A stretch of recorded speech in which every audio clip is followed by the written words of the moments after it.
June 18th, 1815. 4 hours into the Battle of Waterloo, two vast armies are locked in mortal combat. On one side, Napoleon Bonaparte, Emperor of France. Napoleon, as a commander and a strategist, was one of the greatest commanders in history. On the other side, an Allied army under the future Duke of Wellington. Wellington was the natural man to lead the united forces of the Allies against Napoleon. At stake, all of Europe. At 4 p.m., 12,000 French horsemen thunder toward the British line in one of the greatest cavalry charges in history. Form squares! Form squares! The Allies quickly form British infantry squares. The squares were lines and lines of bayonets. But are they enough to survive this massive charge? Wellington was looking for the back door. He knew his army had just about had it. The result of this clash will determine the course of the battle and the future of Europe. Can the Allies save themselves and the continent from Napoleon Bonaparte?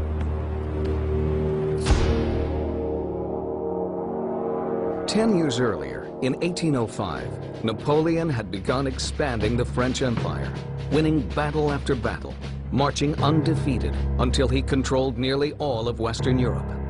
But his attempt to conquer Russia failed. While he defeated the Russian army, he couldn't defeat the Russian winter. By 1814, the Allied forces captured Napoleon, restored the French monarchy, and exiled the fallen emperor to Elba, a tiny Mediterranean island. The Allied nations of Europe believed that Napoleon Bonaparte was no longer a threat. They were mistaken. April 1815, a message reaches Paris. Napoleon has escaped. Marshal Michel Ney, Napoleon's former general, is sent with a brigade of French soldiers to arrest the escaped convict or kill him.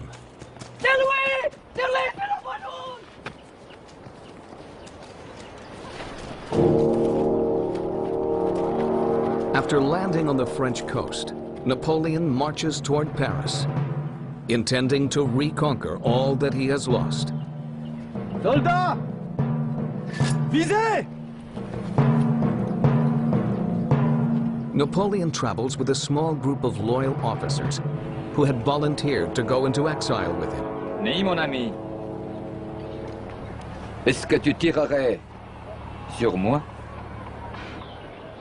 Napoléon Bonaparte, par ordre du roi Louis XVIII, je demande... Soldats de l'Empire, vous voulez tirer sur votre empereur?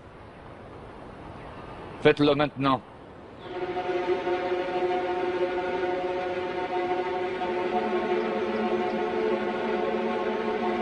Soldats, visez! Car je ne m'arrêterai qu'après avoir reconquis le continent qui est légitimement le nôtre.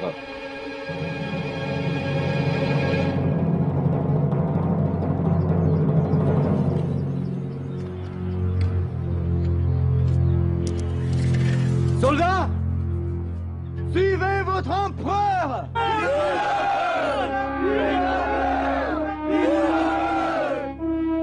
En avant! Across France, soldiers sent to arrest Napoleon end up joining their former emperor.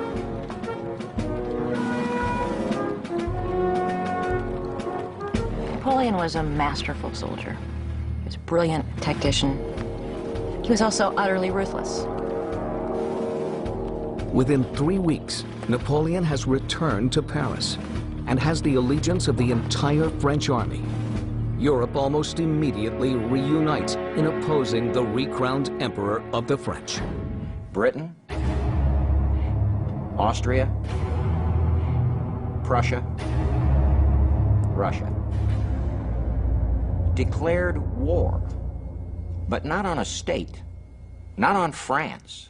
They declared war on an individual, Napoleon. In Brussels, an Englishman by the name of Arthur Wellesley, the future Duke of Wellington, arrives to command an Allied army that was quickly convened to drive Napoleon from power. As a commander, Wellington is markedly different from Napoleon. Wellington was autocratic, aristocratic, not a warm and fuzzy type of soldier. He did not like the underclass troops that he had to have. He called them scum. And he didn't think they were an effective fighting force. We have a very weak army, totally ill-equipped, with a very weak staff. However, his tactics were fantastic, and he was very careful of his men, which caused them to respect him. Napoleon, on the other hand, had a great deal of respect for his troops. They, in turn, were intensely loyal to him. Dying men would scream, "Vive l'Empereur!" as he would come by. But their biggest difference is in their approach to battle. Napoleon was the absolute master of the offense, the attack, was meeting the absolute master of the defense, Wellington. Allied with the British is Prussia, the leading kingdom of the German Empire. The Prussian army is under the command of the elderly Field Marshal, Count Gebhard von Blücher. Blücher was 72 years old by the time of Waterloo. An old man, yet still full of passion, a womanizer, a drinker.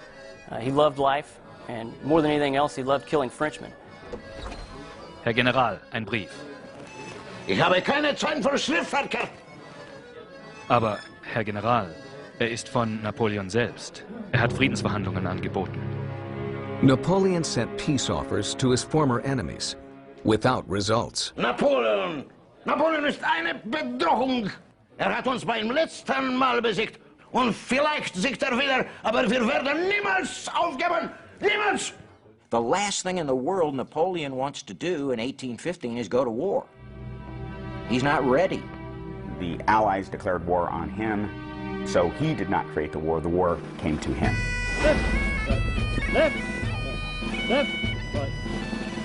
In June 1815, Wellington and Blücher assemble their troops for battle.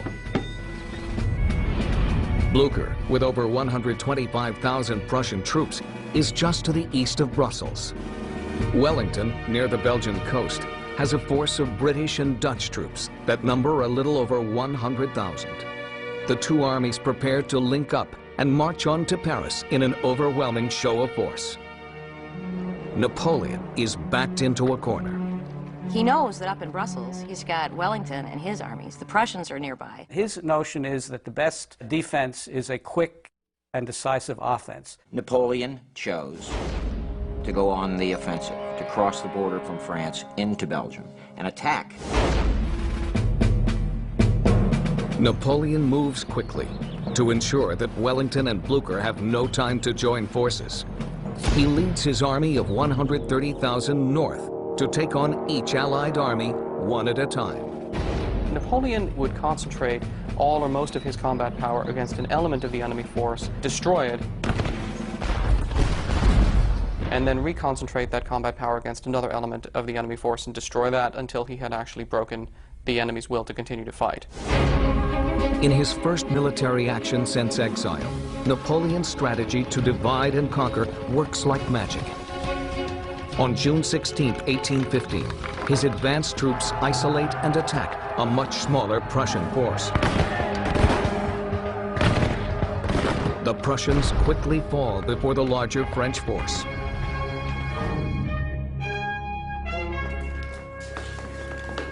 Mon général, nous avons vaincu les Prussiens. Ils battent en retraite. Bien, parfait. Maintenant, allons nous occuper des Anglais. The Prussians are seen in full retreat, and Napoleon believes he's already won half the battle. He orders 1/3 of his army to continue following the fleeing Prussian troops.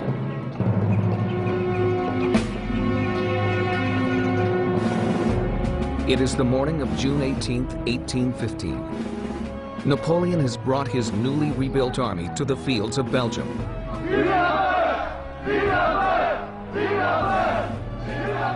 To face the outnumbered English and Dutch army of the Duke of Wellington. And when the day is over, the future of Europe will be changed forever. Napoleon's army is on the move.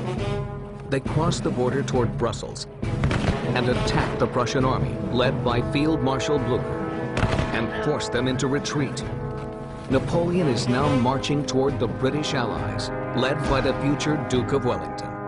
Wellington, who was primarily a defensive master, looked at the ground and he said, since Napoleon is on the offensive, where do I want to defend? Wellington chooses a battleground just to the south of a village called Waterloo. The battlefield of Waterloo was basically a wide valley running from west to east. To the north stands the Allied army. Looking directly at them, you have the French army, a massive army.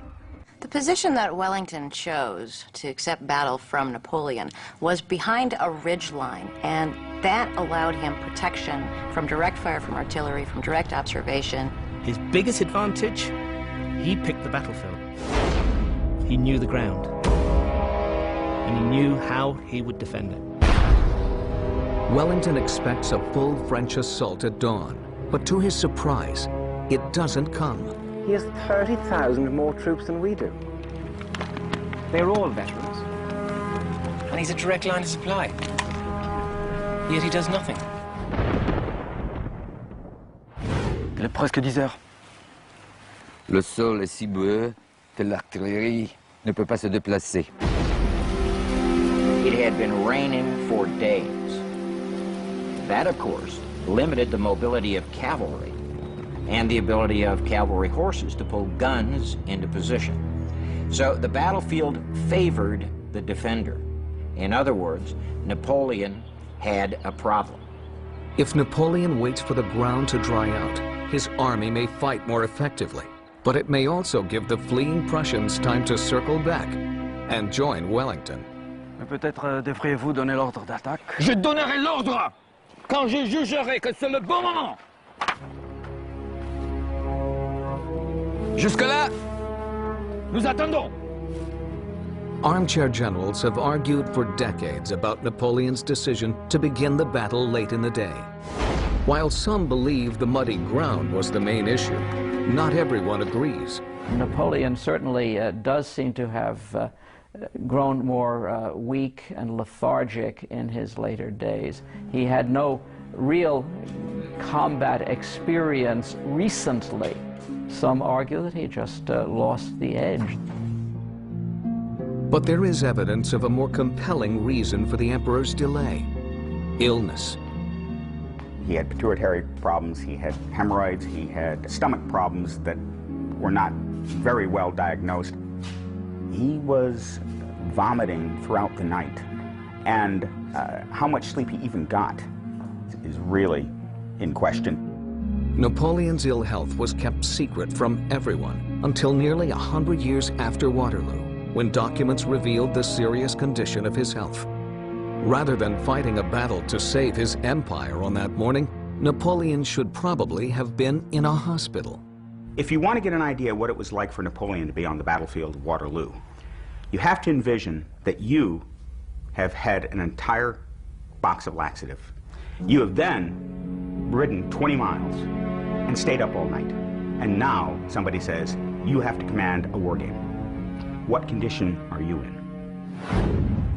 With Napoleon refusing to give orders and the sun already high, Marshal Ney begins to take command of the French army on his own. His first order is an assault on the walled chateau called Hougomont. Wellington's defensive line stood on a ridge at Waterloo. But in front of the line stood two fortified buildings, Hougomont and La Haye-Sainte. These were key elements in Wellington's defensive strategy against Napoleon. Troops and sharpshooters in the walled chateaus would prevent the French army from a simple advance over open ground. He considered them to be breakwaters, if you will, so that when the waves of French forces came against him, they would be forced to hit Hougomont and La Haye-Sainte. The strategic importance of the two farmhouses was that they prevented the French army from simply advancing over open ground. It would divide up the force of the attack coming forward, splitting up the troops into channels that you can then bombard with artillery. Under Ney's orders, 4 regiments of infantry marched toward Hougoumont. If they can capture it, the left side of the British line will be undefended and open to attack.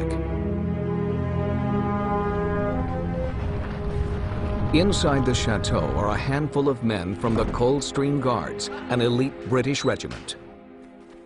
At 10 a.m., the French attack.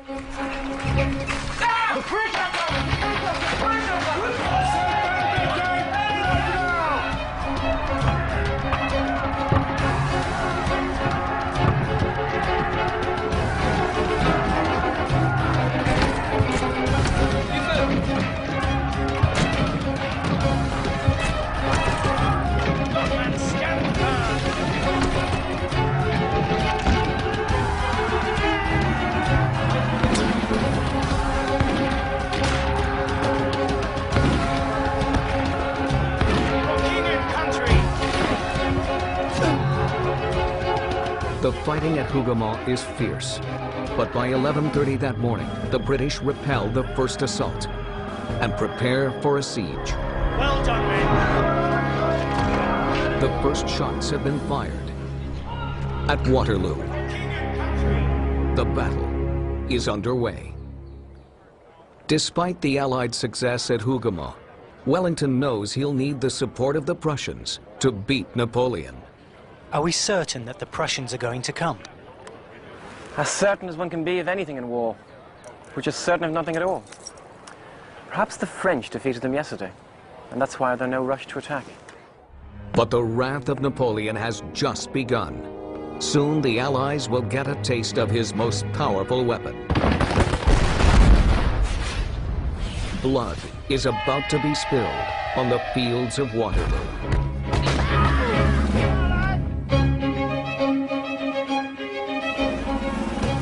A French attack on a chateau called Hougoumont, ordered by Marshal Ney, has failed. But it has signaled the start of the Battle of Waterloo.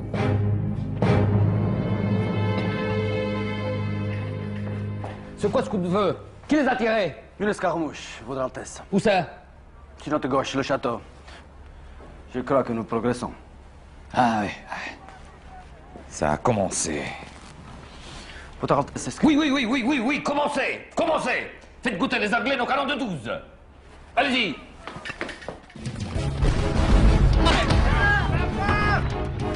Hold that line, lads.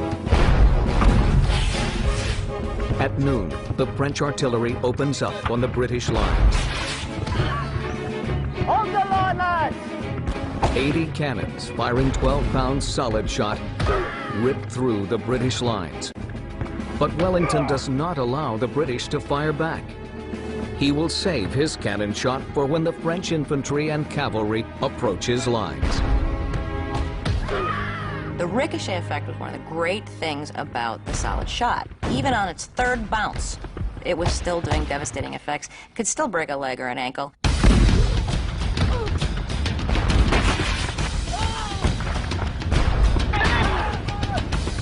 Hard pounding, gentlemen. Indeed, sir. Well, we will see who can pound the longest.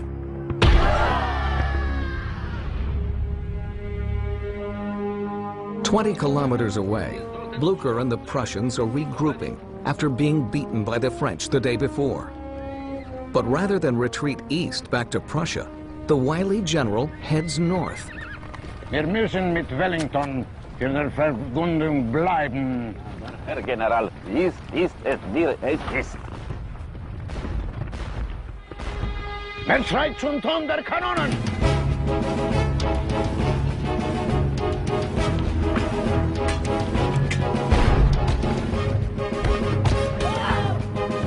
It is estimated that over 500 men were killed in this opening salvo of the battle.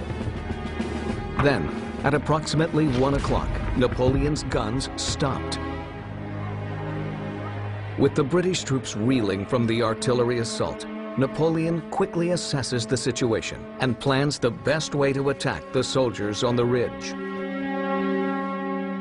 Attaque directe au centre. C'est la clé de la victoire.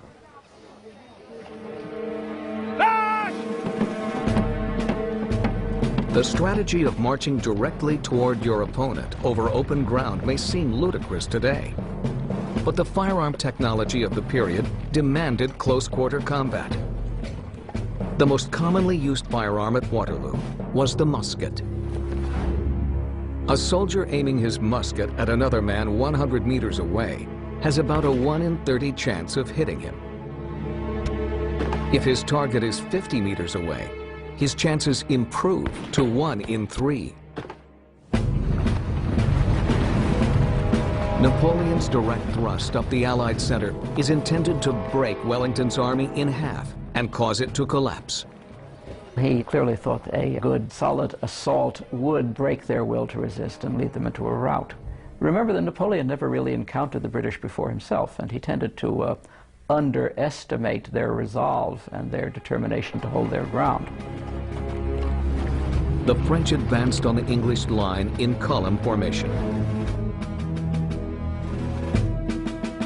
Each French column consists of a block of men, 150 across, 24 deep, approximately 3,600 altogether. The sheer numbers of this approaching mass was meant to intimidate and terrify an enemy. The alternative to the French column formation was the British line. Essentially a long row of men, 2, sometimes 3 deep. The line formation gives one major advantage over any other. You can bring all your guns to bear. In a column, only the first 2 rows of soldiers can safely shoot their guns. In a line, every soldier can shoot, giving them a tremendous advantage in firepower. At 2 p.m., the British line awaits the advancing columns of Napoleon. He was just going to punch straight up the middle, whereas normally he won his battles through manoeuvring on the flanks. This time, he just wanted to go straight up that road and flatten anything that stood in front of him. And he believed he could. At the top of the ridge, the French column meets the English line, with devastating results.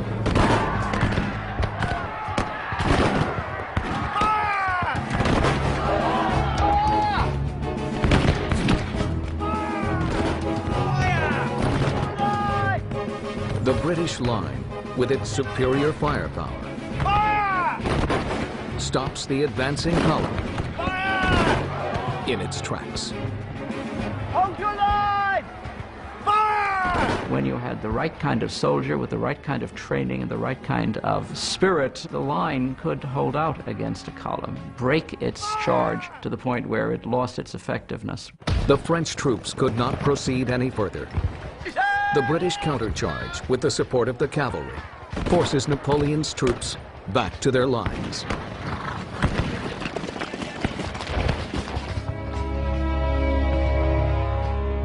Well, sir, we brought the battle right to Bonaparte.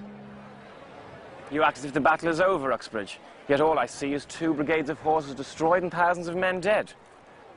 And our line's exactly where they were this morning.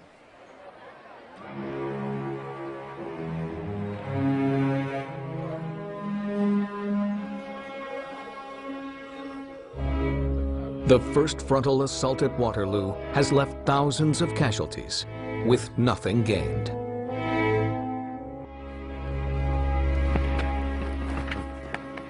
Nous sommes où? L'infanterie? Ils sont de retour. De retour? Pourquoi de retour? Pourquoi? Le centre. Le centre est la clé, Ney. Wellington est prêt à craquer. Nous, on n'est même pas capable de maintenir le centre. Cette ferme est à nous. Napoleon realizes that he can't control the battlefield without first taking La Haye-Sainte. Non, Votre Altesse. Mais alors, prenez-la, à n'importe quel prix. Je veux pas vous revoir que lorsque le centre est hors de nos mains. The Battle of Waterloo has been underway for 3 hours. The British line has held, But Wellington knows that nothing has been decided. The battle lines remain completely unchanged, and thousands lie dead. But the battle is about to turn.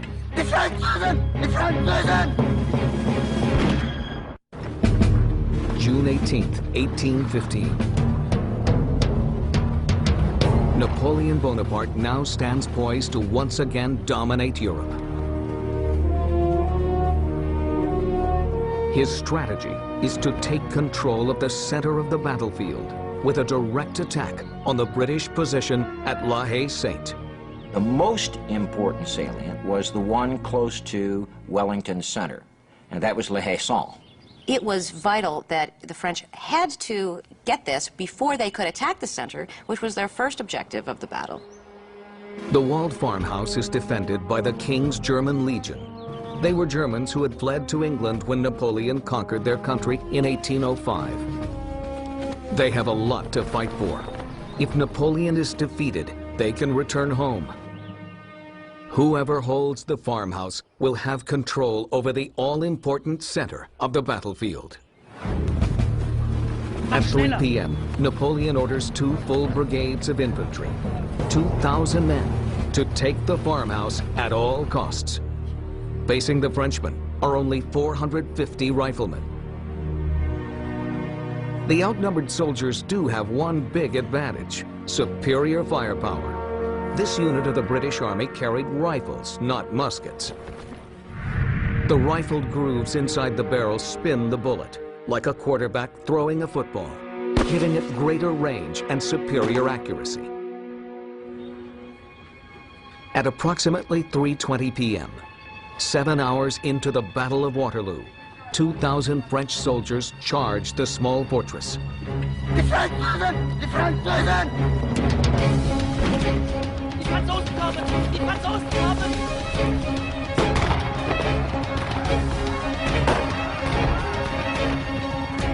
Mach schneller! Attacke!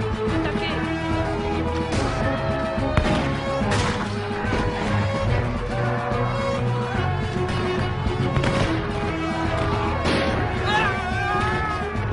Each time the walls are about to be breached, the outnumbered Allied riflemen somehow hold off the French.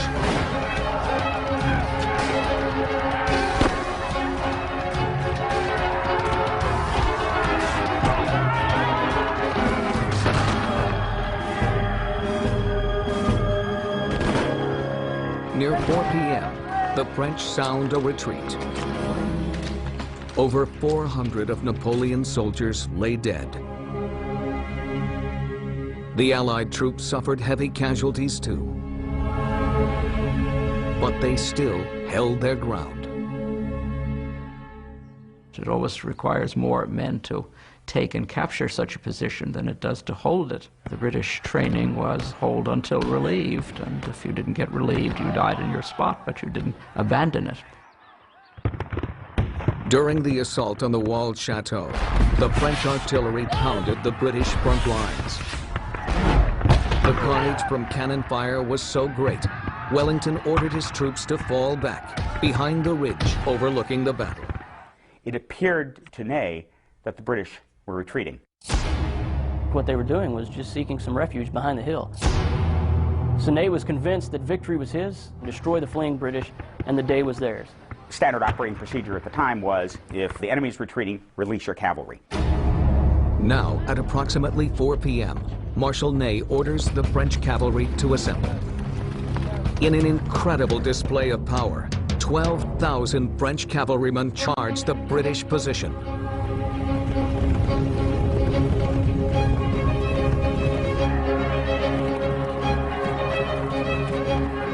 At 200 yards, canister shot from British guns tears into the French horsemen.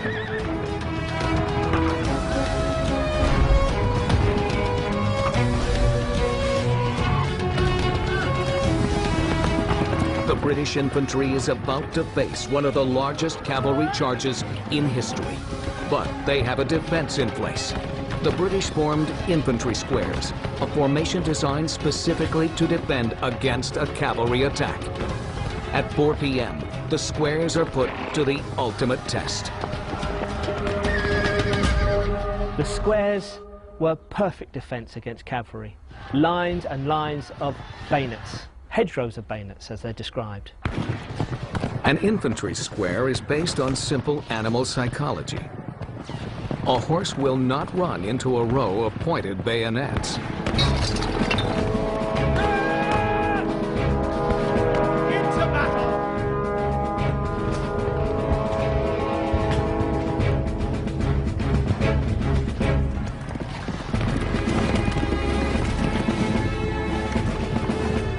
Unable to break through the squares, Ney orders his cavalry to retreat, then orders them to charge again. Each time the cavalry fell back, the French cannons bombarded the British squares until the cavalry could charge again. Those squares became killing grounds for the French artillery. Good God. They slowly filled up with their own wounded and dead.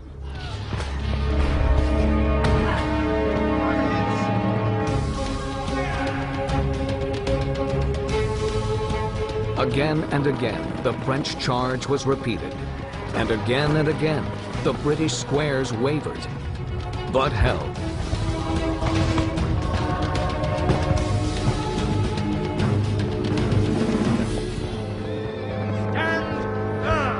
The squares were steady and firm, and they held against all these waves of French assault. But they paid a terrible price for this. Enough that Wellington was looking for the back door. He knew his army had just about had it. Unable to break through the British squares, the French cavalry charge is called off. Both sides suffer massive casualties. I believe we have pushed them back, sir. No, Uxbridge. We're at the breaking point. We cannot take another charge. If we're to survive, either Knight or the Prussians must come.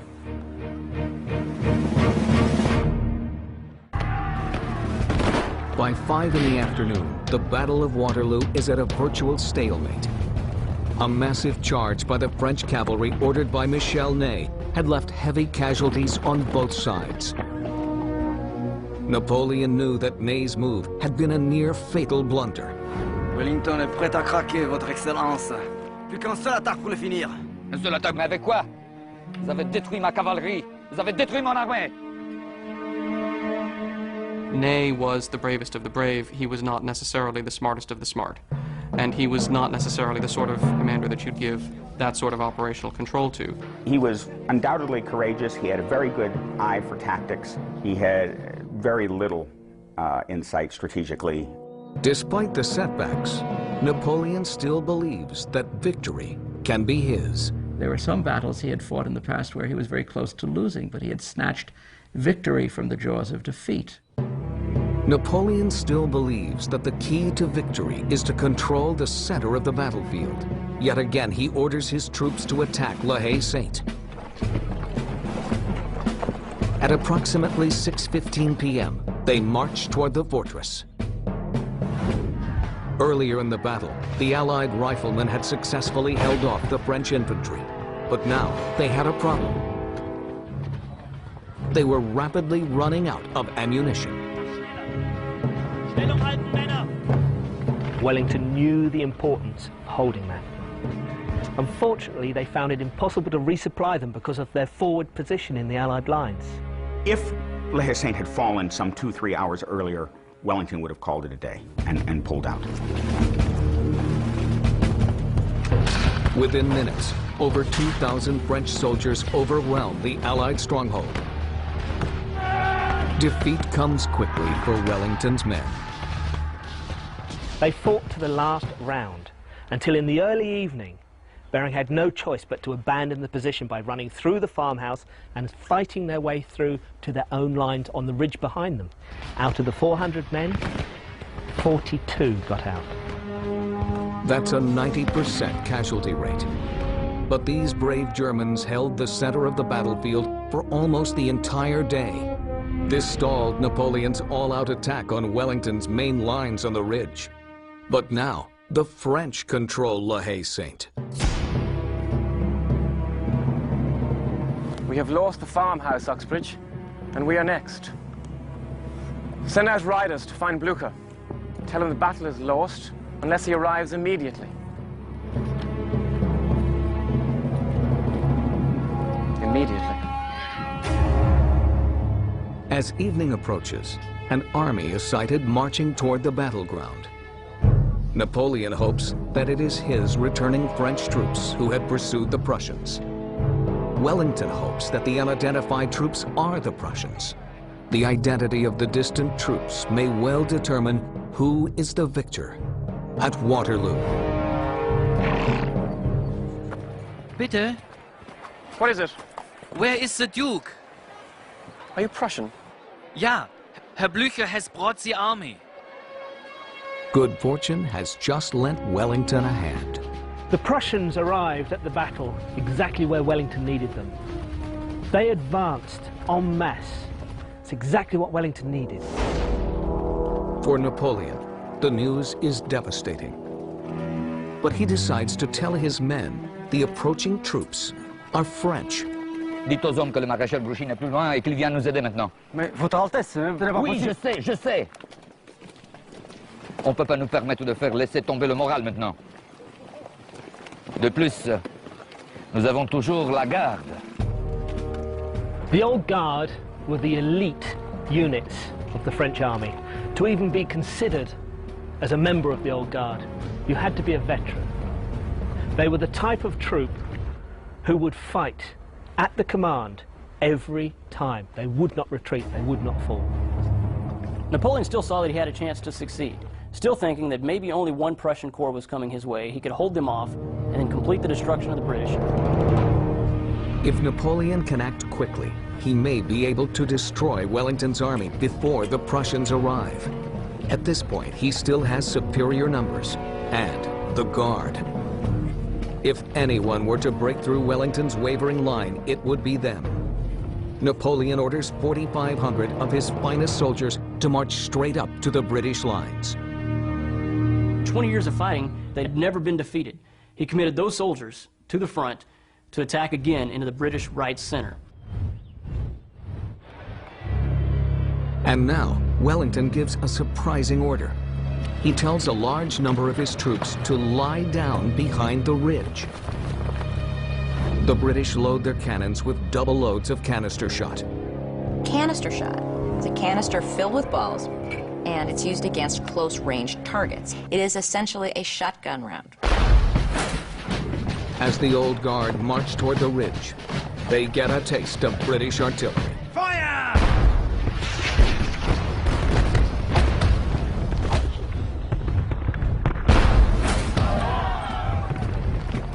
But the Guard does not waver. A column of French infantry stretching over 500 yards approaches the thin line of soldiers on the British ridge. As they near the crest of the hill, the firing begins. The first line of British soldiers is easily defeated. Napoleon thinks he has gained an easy victory, but Wellington is about to pull a surprise that will turn the tide of battle and change the future of a continent.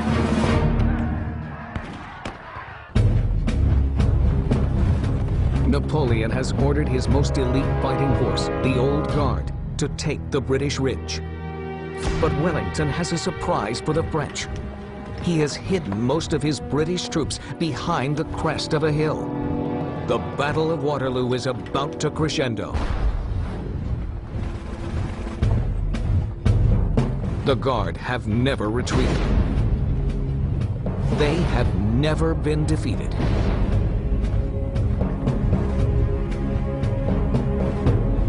As they approach the British line, the first shots are exchanged.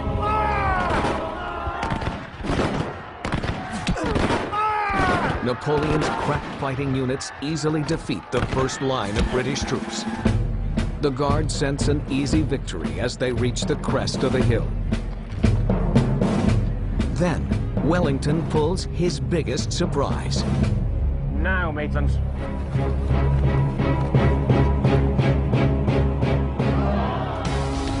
1,400 British infantrymen stand up at once.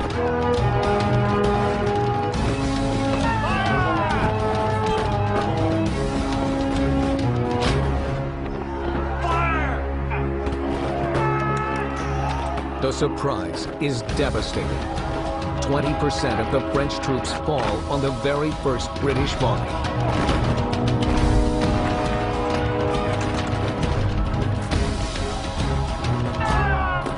Then at the crucial moment, the command was given by Wellington. With the raising of his hat, he ordered his entire army to advance, bayonets forward. For king and country! Though many of the Guard hold their ground, many others do something they had never done before. They turn and run.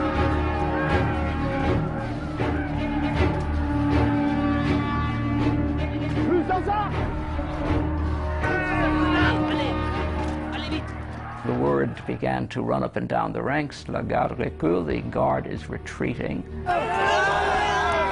Soon, most of the army follows.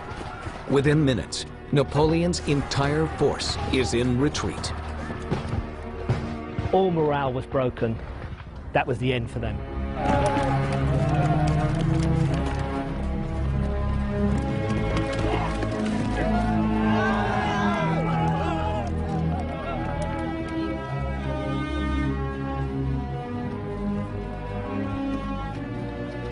Votre Excellence! Votre Excellence! Donnez l'ordre à l'artillerie de commencer le bombardement. Mon général, mais non... Dites-le leur! Dites-le leur! To cover his own escape, Napoleon orders his artillery to begin firing, even though the barrage will cut down his own retreating troops. It was a shocking decision from a man the French army was devoted to, the final brutal military act of a once great leader. Wallons, Votre Excellence. À Paris. Et puis, seul le bon Dieu le sait.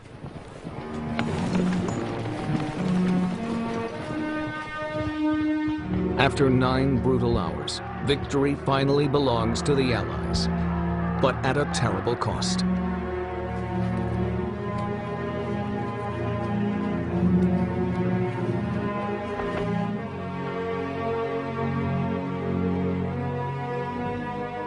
By the end of June 18, 1815, 40,000 men and 10,000 horses lay wounded or dead, and an empire is lost forever.